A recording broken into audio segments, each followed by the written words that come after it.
Hi, I'm Markus Ford. Todd Metzler and I would like to present our project called There You Are. So here's the problem. We might know where someone is, but what happens if their location changes? We need to be able to say, There you are. Now there are alternatives. We can use a smartphone app, but that requires some expensive technology. We could just call somebody, but that takes their focus away from their works. There's Google Docs, but if I put my laptop away, it means I've got to pull it back out again. Or we could just write it on a whiteboard, but then that's really only available in one location. So here are the requirements that we came up with for how this piece of technology needs to interact with our users. It can't use a personal device. We can't assume that somebody's going to have an iPhone or some expensive piece of technology. It's got to indicate their location without having to stop and unpack a laptop or pull out an iPhone or some other piece of technology. It needs to be able to show where the person is and where they're going to without using text. So we want to keep this very simple. And we need to allow one unit to communicate with other units so that a variety of different locations know where this person is coming from and going to. And of course, we need this to be scalable to lots of different people going to lots of different locations. So the solution we've come up with is this box that you see. It has the name of the person, which can be inserted in the little indentation that you see to the left. It has one light for each location, so you see four lights. Moving from left to right, you see a blue light, a green light, a red light, and a yellow light. These units are stackable, and it uses an existing Wi-Fi network, so it doesn't require any special connectivity. Here's the functionality for this box. Each one of these lights has three states.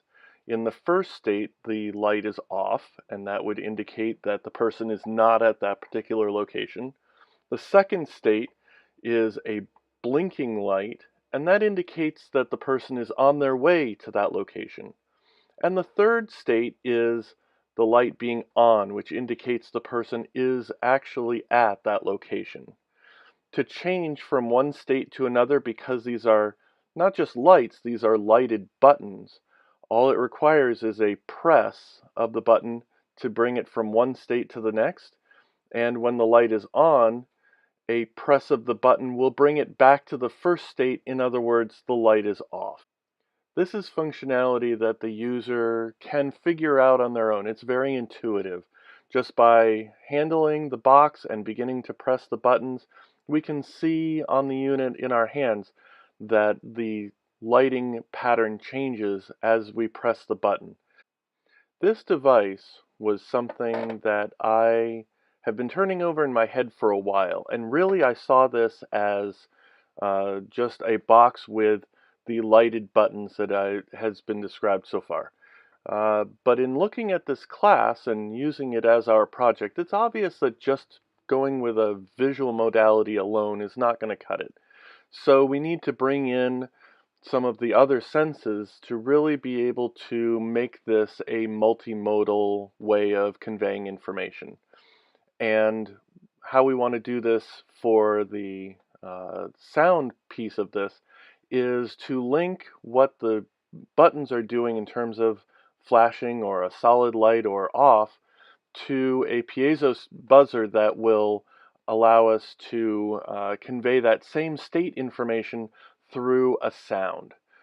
We also want to take these buttons that are readily available, and we'll get into a little bit about what we're using for hardware on this a little bit later, but they make a Braille label maker, and so we'd like to run out the location abbreviations in Braille and then stick them onto the front of the button. So then what location this represents is something that can be deciphered by just reading the Braille on the front of the button. It's pretty easy to bring in the auditory piece of this, but the haptics are a little bit more difficult because this is meant to be a unit that would sit on a desk or it might sit on a wall across the room.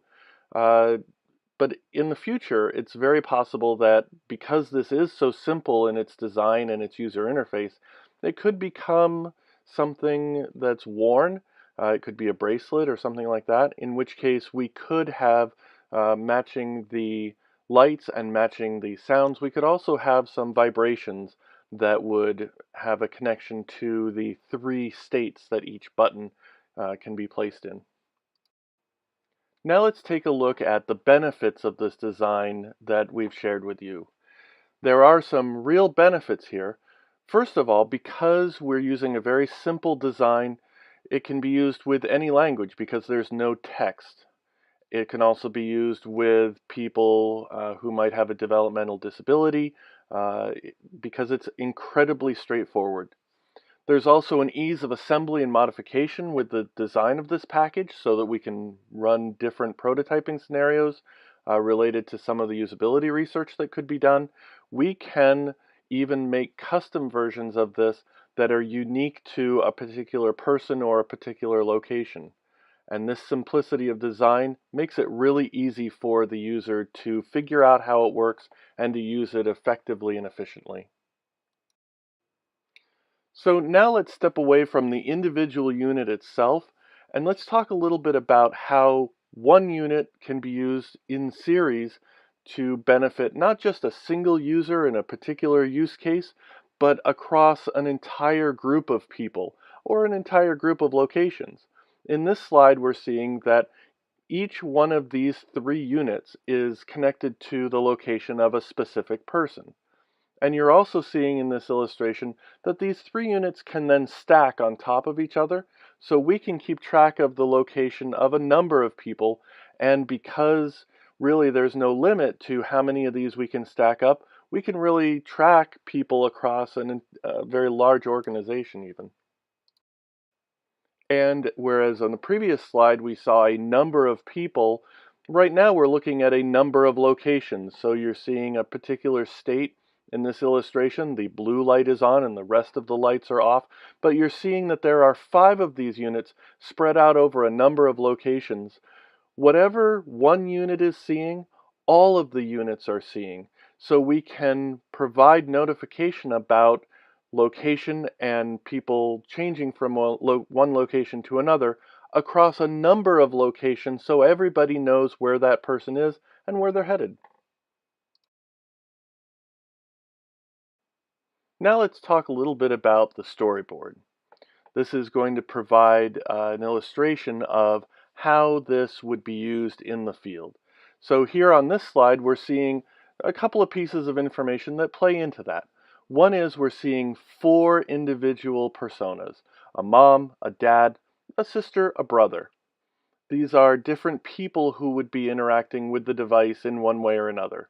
We're also seeing a list of a number of locations. There's home, there's work, there's school, and this really would work in a number of different kinds of locations and settings. So Todd and I sat down and we looked at all of our personas and all of these different locations. And we initially thought about having a number of people coming and going in a big diagram. But really, in looking at all of that and how confusing such a diagram would be, we tried to come back to what is the common denominator? What is the basis that each one of these personas and each one of these locations is going to be going through. And what we came up with is that it's really about location and transition. And so they're listed out here on this slide that you're starting at one location, you're going to indicate a location change, I'm headed to this other building. You're going to transit to that second location, so you are neither in the first location nor in the second location. And then you're going to arrive at the second location. With that simple story in mind, here is how it plays out for our user. So in this slide, we're seeing that there are 2 locations and there's a pathway between them. The first building we've tagged with a blue dot to match the blue switch and light on our device. And likewise, we have a green tag on our second building to denote that as the green location on our device. Our user right now is at the first location. We can see her sitting right next to the house, and we can identify that first location as the blue dot. So this is where we're starting out, and on the right-hand side in the illustration, you can see that on our device, there is a solid blue light, and the green light is off, indicating that our person is at this first location. Here is our second storyboard, and we can see our person now is between the first location, that blue house, and the second location, which is that greenhouse. So she is neither at the first location nor at the second location. And we can see that reflected in the illustration of the device on the right-hand side. We see that the blue light is out and the green light is blinking, indicating that she is on her way to that second location. Now we see the third and final storyboard. We see that our person has arrived at the second location. You can see her head right next to the greenhouse, and this indicates that she has left her journey and is now at that second location. And we see this reflected as well in the device. From the illustration to the right, you can see that the blue light is off and the green light is on solid, indicating that this is her current location. But something that's always been in the back of my head, and I think this has kind of intrigued Todd as well, is that this device was always meant to be something that would really be built someday. And so, beyond the requirements of this class, we've talked a little bit about how we would actually bring this to life, and it's fallen into two basic categories: the hardware and the software. Now, Todd's going to talk a little bit about the software piece in a little bit, but I'm going to talk just for a minute here about the hardware that brings this thing together. First of all, there's a case, and that's designed to be created in something easy like 123D design, to then be run out on a 3D printer that's available pretty much at any elementary school in Maine. And then the brains of this, we've decided on the Feather Huzzah from Adafruit, which has a Wi-Fi antenna built in and can be programmed using the Arduino IDE. The lighted buttons on the unit, facing forward, one blue, one green, one red, one yellow. These are 30 millimeter illuminated push button switches that have four contacts on them actually. Two contacts for the LED light inside the switch, and two contacts to actually allow for the switch to close, and this information is then passed to the Feather Huzzah microcontroller.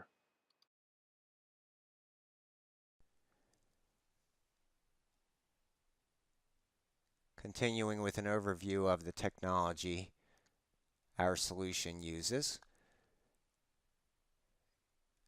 Now, as I mentioned, the modules have to communicate with one another so that proper status can be indicated.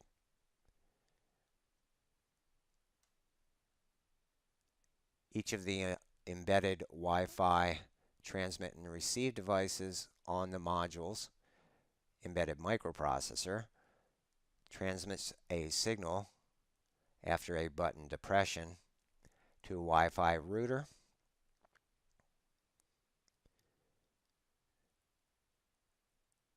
That message includes a coded value determined by our microprocessor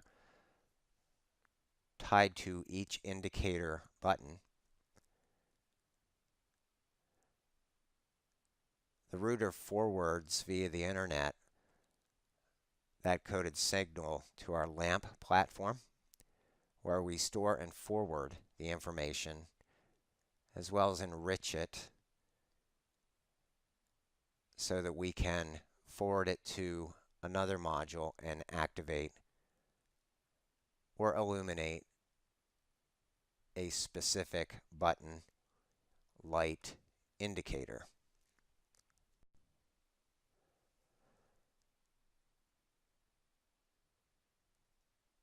The software message map technology component includes the construct of a simple string of status, 4 characters. The character strings are unique such that we can use those strings to provide triggering events to other modules. Here's a closer look at the message map construct. Character 1 indicates a unique person by a numeric. Character 2, the module ID, as an alpha character. Character 3 is the location, the individual button in a module, as a numeric.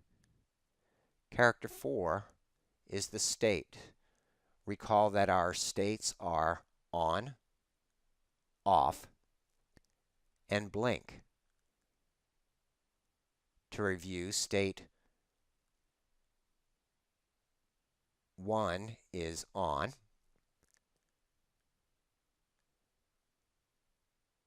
The person is at the location. Off, not at the location. Blink, in transit to that specific location.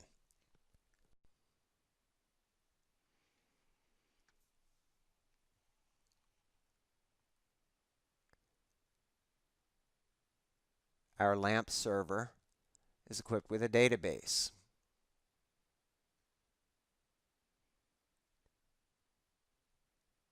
You'll recall that the microprocessor in each module codes a message and sends it to the LAMP. Once we receive that signal, using Python scripting, we'll convert and enrich that signal string into well-known text, specifically into a geoscript, such that we can add or enrich the data, for example, with a latitude and longitude, street address, or route. But more importantly, in our implementation, we'll create a triggering event string for transmission to all other modules participating in the network. Well-known text is a very lightweight method for exchanging spatial information, particularly suitable for conserving bandwidth and rapidly exchanging messages. These are some characteristics that are directly applicable to our use case, in that because we're providing status and accepting input through button indicators, it's not advantageous to use other methods of coding, for example, XML, where there's fairly significant overhead when transmitting that information over a local area network, a wide area network, or the internet. So at this time, we'd like to say thank you for watching our presentation, and we'd also like to give a shout out to a couple of folks who helped us out. One is my daughter Aiden Ford, who did our illustrations for the storyboard. And we'd also like to credit Adafruit, which is a fantastic place to get sensors and other components for building interesting contraptions of your own. Thanks everybody, take care.